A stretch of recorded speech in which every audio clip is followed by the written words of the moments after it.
내가 누군가 그걸 확인하지 못하면 이성이 없는 동물과 같은 그런 삶을 산다고밖에 말할 수 없다는 거죠. 그래서 우리는 내가 어떠한 존재인가 하는 것을 항상 잘 의식하고 또 그리고 확인할 수 있어야 된다 하는 거예요. 크리스찬으로서 자기 정체성을 확인하는 것이 이것이 믿음의 과정이에요. 자기 정체성을 확인하고 하나님과의 관계에서 나를 확인하고 또 내 주위에 있는 그런 분들과의 관계성 속에서 크리스찬으로서 내 정체성을 확인하는 것이 아주 중요한 그런 믿음의 과정이다 하는 거죠. 오늘 저희들이 본문에 룻이라고 하는 그런 여인의 말씀을 저희들이 읽어봤습니다. 이 룻이라고 하는 여인은 사실은 유태인이 아니에요. 이 룻이라고 하는 여인은 모압 여인이에요.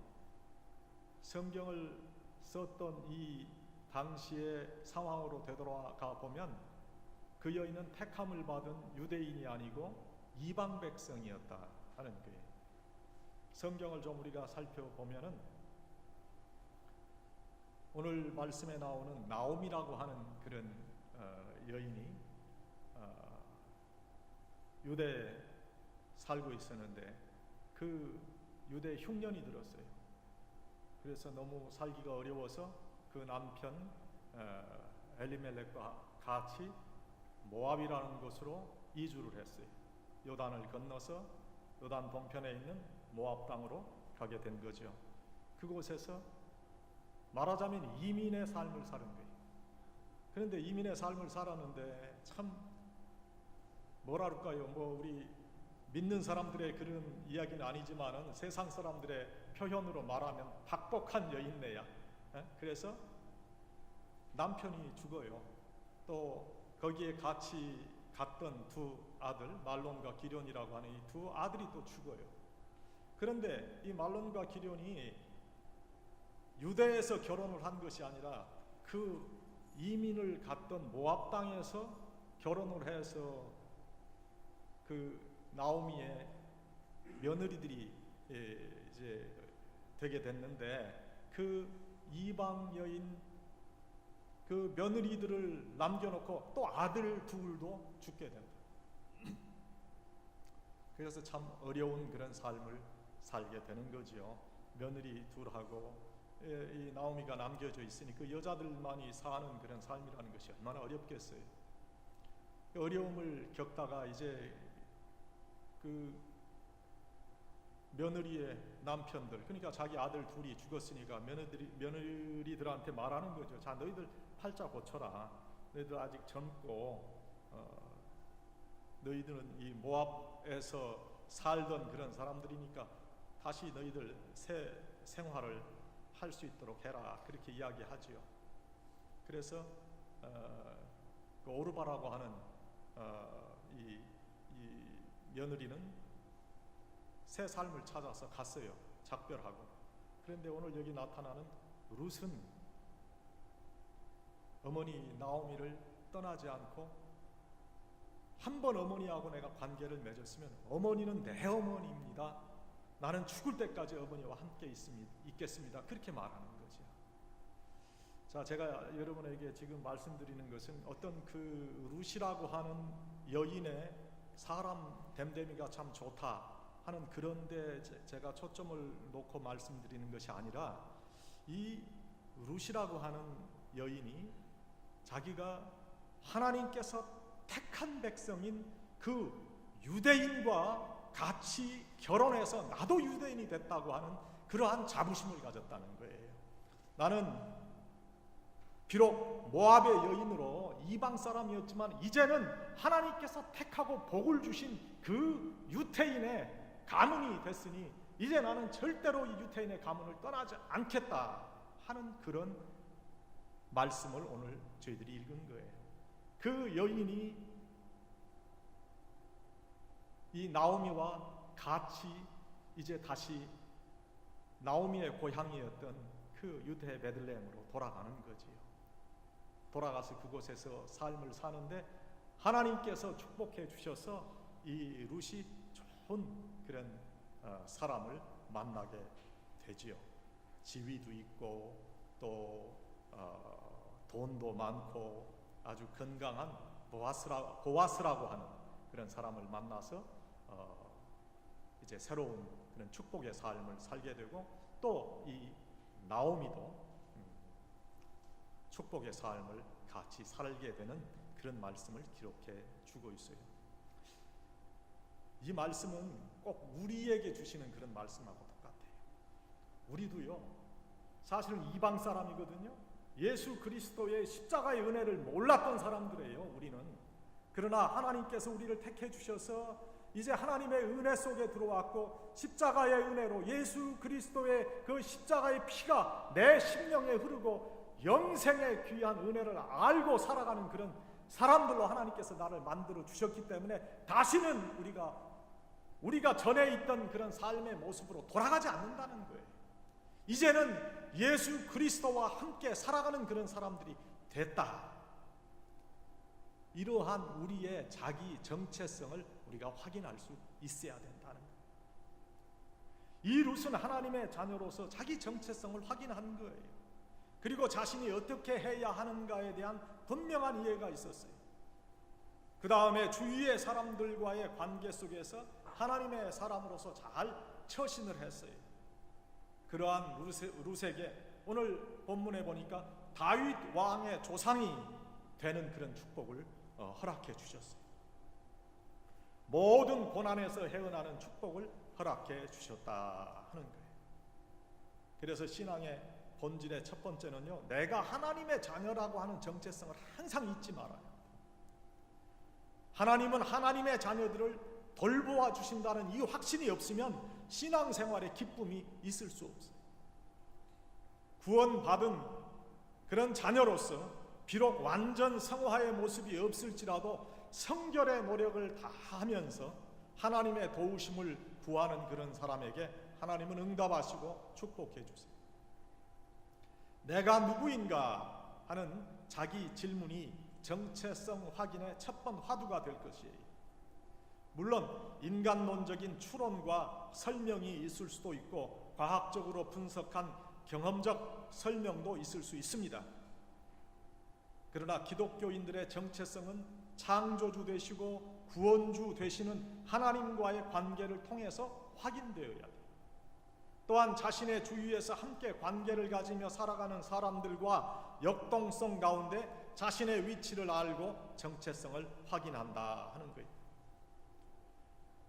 육신의 피로 연결된 부모와 자녀의 관계성 속에서 정체성을 확인하는 거 아니에요? 내가 누구의 아들이다. 내가 누구의 부모다. 아버지다, 어머니다. 그런 걸 통해서 내 자신의 정체성을 확인하는 거예요. 사랑으로 결합된 부부의 인연으로 정체성을 확인하기도 하지요. 또 함께 도우면서 살아가는 공동체의 일원으로서 정체성을 확인할 수도 있어요.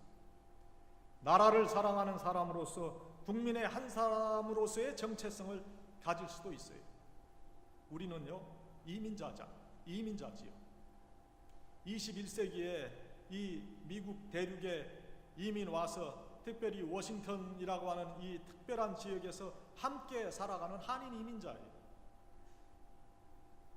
수십 년 전에 우리 조국 대한민국이 아주 국제적 위상이 많이 떨어졌었고 또 지독한 그런 가난 속에서 살아갈 때 조국을 떠난 그런 이민자들은 빨리 미국에 동화되어서 미국인으로서 살아가는 것을 더 좋아했을지 모르겠어요. 한인의 정체성을 벗어나서 속히 내가 미국인이 되기를 원했을 것이에요. 그런데 요즘 우리 조국이 발전해서 경제적으로 세계 그 아주 발전한 그런 나라들과 이제 어깨를 견줄 수 있는 그런 때가 되었기에 우리 한인 이민자들도 한인의 자기 정체성을 상실하지 않기를 바라는 그런 때가 된 것 같아요. 미국 사회 속에서 소수 인종이지만 당당하게 한인의 정체성을 가지고 이민 사회에 뿌리를 내리려 한다 하는 거지. 여러분, 특별히 우리 한국의 대중문화, 요즘 한류라고 하는 게 아주 엄청난 영향을 지금 전 세계에 끼치고 있어요. 인도 선교사로 계셨던 분이 이제 잠깐 여기 오셨는데 그 말씀하시는데 제가 들어보니까요, 인도 사람들이 제일 가고 싶어하는 게 한국이래요. 인도에서 한국 드라마가 말도 못하게 지금 유행합니다. 저는 그 얘기를 듣고 깜짝 놀랐어요. 뭐 동남아시아의 많은 나라들이 우리 한국 드라마를 보는 것은 제가 알고 있고 소식을 좀 듣고 있는데 인도에서까지 그렇게 우리 한류가 지금 그렇게 유행이 되었다는 건 이제 이번에 처음 들었어요. 자신의 이런 뿌리, 한인이라고 하는 우리 이런 뿌리를 우리가 잘 간직할 수 있어야 돼요. 그것이 우리의 정체성이니까. 미국은 이민자의 나라 아니에요? 이 미국을 보면 잉글랜드 출신, 스코틀랜드 출신, 또는 웨일스 아일랜드 출신, 독일 출신, 또 유태인들, 이태리인들, 또 스페니쉬들, 중국 사람들, 이렇게 다 많은 수많은 민족이 어울려 살아가요.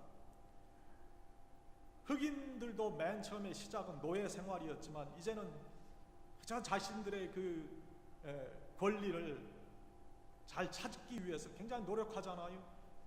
요즘에 그 총기 사건이 나고 여러 가지 인종 차별에 항의하는 그런 흑인들의 모습을 우리가 보고 그들도 정체성을 보존하려는 그런 노력을 다하는 것을 우리가 볼 수 있어요. 이 정체성의 확인이 바로 자신의 생명 가치를 확인하는 것이기 때문에 그렇다. 우리도 이곳에 한인으로서 살아가고 있어요. 그러나 우리가 분명히 알아야 될 것은 나는 한인이지만 하나님께서 특별히 영적인 유태인으로 불러주신 한인이라고 하는 그런 자기 정체성이 우리에게 있어야 된다. 이 한인이라고 하는 귀한 정체성, 또 내가 크리스찬이라고 하는 이 정체성을 우리가 잘 간직할 수 있어야 될 것입니다. 우리가 주님의 성전에 모여서 예배를 사모하지 않으면 우리 크리스찬의 정체성은 상실되고 말 거예요. 제가 여러분들에게 제일 바라는 것은 제발 주일 이 모임에는, 주일 예배 모임에 여러분들이 빠지지 않고 출석하는 거예요. 이게 얼마나 중요한지 몰라요. 왜? 이것이 곧 정체성의 확인이 되는 것이기 때문에. 그래서 예배 모임에 참석이 중요한 거예요. 우리가 모이지 않으면 교회는 더 이상의 생명력을 가질 수가 없어요. 교회는 모이는 곳에 그 존재의 의의가 있는 거예요. 아무리 내가 선하게 살고 베풀며 사는 기독교인이라고 해도 교회에 나오지 않으면 기독교인의 정체성을 상실하고 마는 거예요. 이곳에 나와서 하나님께 예배 드리면서 하나님 아버지가 내가 경배 드려야 될 그런 내 존재의 근원이라는 것을 확인하고 또 내 자신이 하나님의 귀한 자녀이라는 것을 확인하는 것이다 하는 거예요. 우리가 하나님의 자녀라는 이러한 정체성을 잊어버린다고 하면 우리는 더 이상의 크리스찬이 될 수 없는 거예요. 우리는 하나님을 아버지라고 부를 수 있는 특권이 주어진 특별한 사람들이에요. 하나님의 도우심으로 인생의 난관을 극복할 수 있는 사람들이라는 거예요. 그러니 어떠한 고난이 와도 좌절해서는 안 돼요.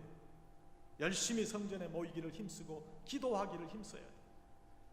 동행하시는 하나님을 체험해야 돼요. 좌절하지 말아야 돼요. 동행하시는 하나님이 우리와 함께 하시기 때문에.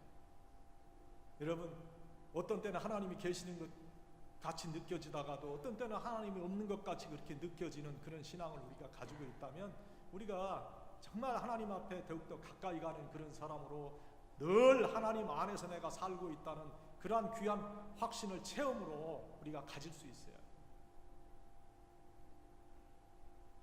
동행하시는 하나님, 우리와 함께 하시기 때문에 이러한 기독교인의 귀한 정체성을 여러분 가질 수 있기를 바랍니다.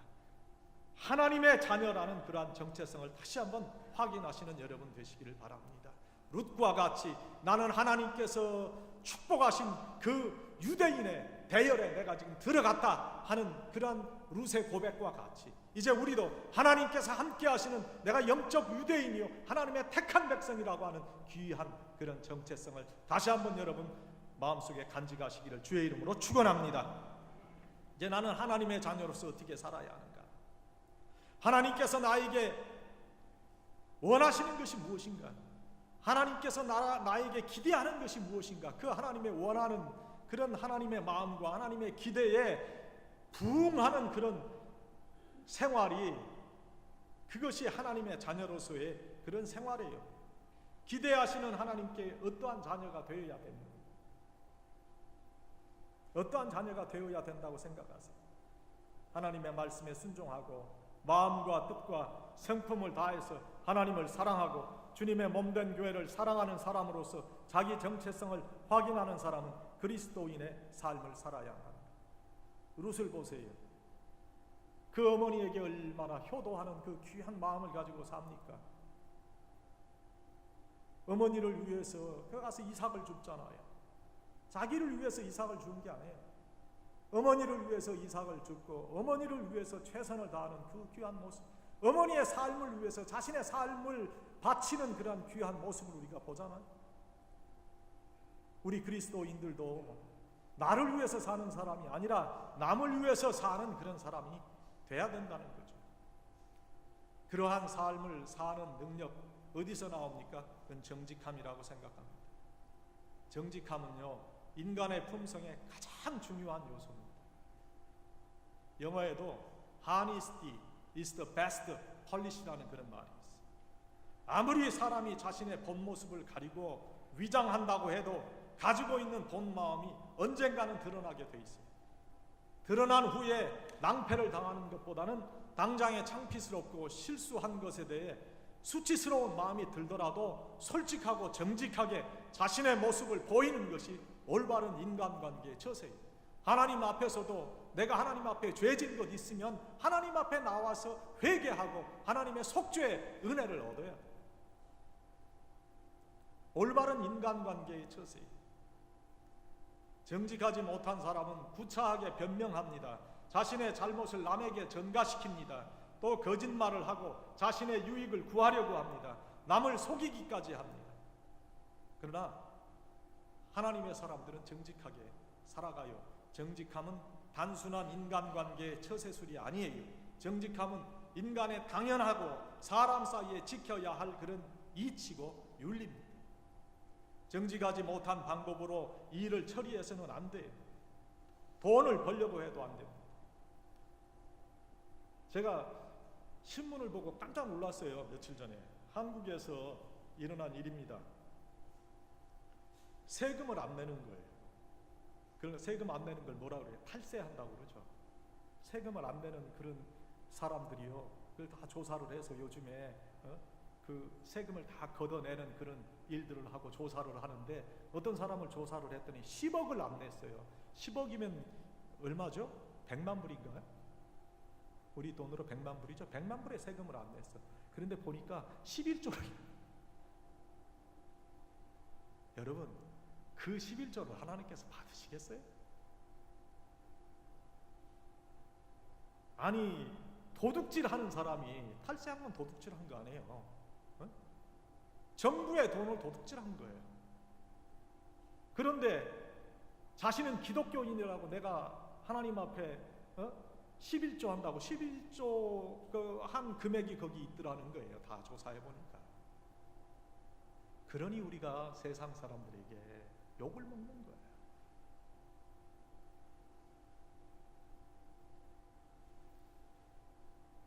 세상의 모든 부조리한 일들은 정직하지 못한 방법이 원인이 되는데 우리 기독교인들이 그렇게 살아서는 안 되죠.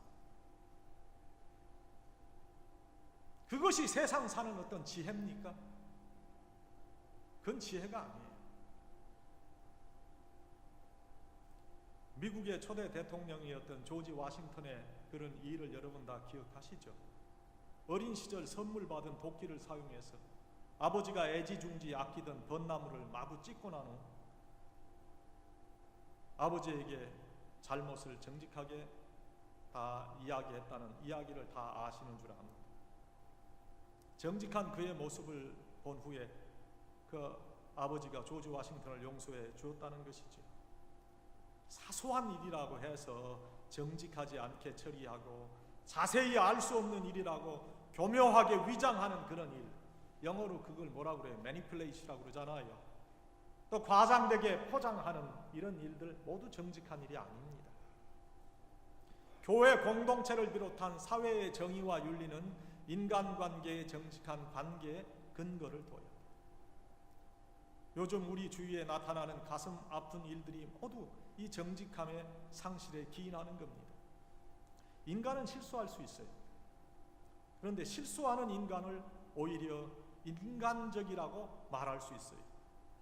그런데 실수한 후에 그 실수를 정직하게 인정하는 사람인가 아닌가에 따라서 그 사람에 대한 평가가 달라지는 거예요. 미국 대통령 가운데서도 실수를 감추려 한 대통령이 있고 정직하게 자신의 잘못을 시인한 사람이 있잖아요. 닉슨 대통령, 워터게이트 도청 사건 은폐하려고 하는 그 위선 때문에 결국 대통령직을 중도에 사임하고 말았어요. 그런데 보세요. 빌 클린턴, 이 언급하기도 이게 말하기도 어려운 섹스 스캔들이 있었잖아요. 그런데 창피함을 무릅쓰고 솔직히 인정한 후에 자신의 임기를 마칠 수 있었고, 그 재임 기간의 치적으로 인해서 지금도 많은 강연의 연사로 초청받고 그 부인이 지금 대통령 후보로 지금 당선이 유력하잖아요. 구약 성경에 나타난 다윗 왕은 자신의 수하에 있었던 우리야 장군의 아내였던 밧세바와 불륜의 관계를 가집니다. 나단 선지자의 책망에 정직하게 자신의 잘못을 인정하고 뉘우치게 됐다. 비록 하나님에게 징계를 받았지만 그는 일생 동안 하나님의 도우심을 받으며 행복한 삶을 살 수 있었습니다. 정직함은 최선의 인간관계의 지혜입니다. 비록 잘못이 알려지는 것이 수치스럽고 불명예스러운 일이 될 수 있지만 정직한 사람은 회복될 수 있어요. 정직함의 바른 윤리를 자녀들에게 교육할 수 있어요. 물질 위주의 가치관을 따라 살면서 허황되게 자기 자신을 부풀리고 위장하는 일들은 정직하지 못한 일일 뿐만 아니라 바람직하지 않은 일입니다. 문제는 그러한 위장과 위선을 아무런 양심의 가책 없이 받아들이고 살아가는 거예요. 여러분 명품 좋아하시죠? 그리고 우리 기독교인들은 명품을 그렇게 안 좋아했으면 좋겠어요. 명품 백, 그게 왜 그러냐? 제 동생이 왔어요. 그 여동생, 제 딸 결혼식 때 왔잖아요. 그 양은주 권사 제주 영락교회. 그런데 자기도 백 하나 가지고 싶대. 코치 백 하나 있으면. 그래서 저희 집사람이 가지고 있던 어디서 누가 주셨는지 모르지만 그 코치 백에 있는 걸 줬어요. 동생이 너무 좋아요. 왜 그걸 가지려고 그러냐? 그러니까 한국에서 그런 걸 안 가지고 다니면 사람 축에 끼지 못한대. 얘기를 안 해준대네. 한국 사회 자체가 문제 있는 거 아니에요? 그거? 참 이해가 안 돼요. 그런데 이 명품 백도 아주 복제해서 판매하는 사람들이 있다는 거예요. 상표도 위조해서 붙이고 포장도 진품과 전혀 구별이 안 되기 때문에 외국인 관광객도 그 가짜 명품을 사기 위해 줄을 선대요. 가짜 명품을 찾는 사람이 있기에 만드는 사람이 존재하는 거 아니겠어요? 명품이 사람의 가치를 상승시켜주는 것으로 착각하는 그런 사회가 있기 때문에 이 명품을 복제하는 자들이 있고 찾는 자들이 있게 되는 거예요. 사회의 윤리의식이 바뀌어져야 되고 우리가 그것을 바꿔야 되는 거예요. 거짓된 것들을 통해서 거짓된 신분 상승을 맛보려는 이러한 거짓된 의식이 바뀌지 않는 한 이러한 일들은 계속될 거예요. 우리의 의식이 정직하고 진실해요. 우리에게는 하나님께서 주신 양심이 있어요. 신앙의 이성이 있어요. 특별 계시가 아닌 자연 계시를 통해서도 정직함이 인간이 행해야 하는 올바른 삶의 방식이요 윤리인 것을 알 수 있어요. 편법을 통해서 빨리 가려 하지 말고 정직하고 진실한 방법을 따라 늦게 가도 바르게 가야 돼요. 속도가 중요한 게 아니라 방향이 중요한 거예요. 그리스도인으로서의 삶의 방향을 잘 잡고 좀 늦더라도 그 방향을 따라 가는 것이 얼마나 중요한지 몰라요. 지금 당장에 난처하고 불편하다고 해도 정직함이 최선의 방법이에요. 정직한 사람은 인정받습니다. 혹시 실수해도 용서될 수 있습니다. 그러나 끝까지 위선을 버리지 아니하는 사람은 불행한 결과로 귀결되는 거예요. 여러분과 여러분의 자녀들이 정직한 그런 사람들이 다 되기를 바랍니다. 오늘 본문의 그 룻도 참으로 정직한 그런 삶을 살았어요. 성경의 그 룻기를 보면은 그 여인이 얼마나 정직한 그런 삶을 살아서 하나님의 축복을 누리게 되는가를 우리가 알 수 있잖아요. 또 신앙의 본질은 주위의 사람들과 사랑과 섬김의 관계를 갖는 거예요. 먼저 내가 속한 가족과 좋은 관계에 있어야 돼요. 내가 속한 교회 공동체의 사람들과 원만한 관계를 유지할 수 있어야 돼요. 내 직장과 사회생활의 공동체 구성원들과 좋은 관계를 가질 수 있어야 돼요.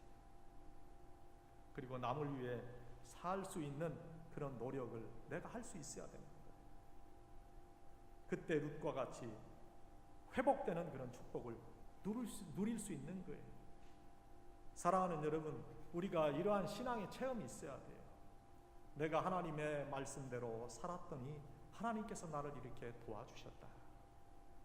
내가 하나님의 자녀라는 그런 정체성을 내가 확인하고 내가 하나님 앞에 의지하고 하나님의 도우심을 구했더니 하나님께서 나를 이렇게 인도해 주셨다. 하나님의 자녀로서 내가 이 정직하게 살았더니 하나님께서 나를 이렇게 귀한 축복으로 인도해 주셨다. 내가 사랑과 섬김의 관계를 가지고 살았더니 하나님께서 나를 이렇게 축복해 주셨다. 우리의 삶에서 이러한 귀한 신앙의 정체성을 꼭 확인하시는 복된 여러분들이 다 되시기를 주의 이름으로 간절히 축원합니다.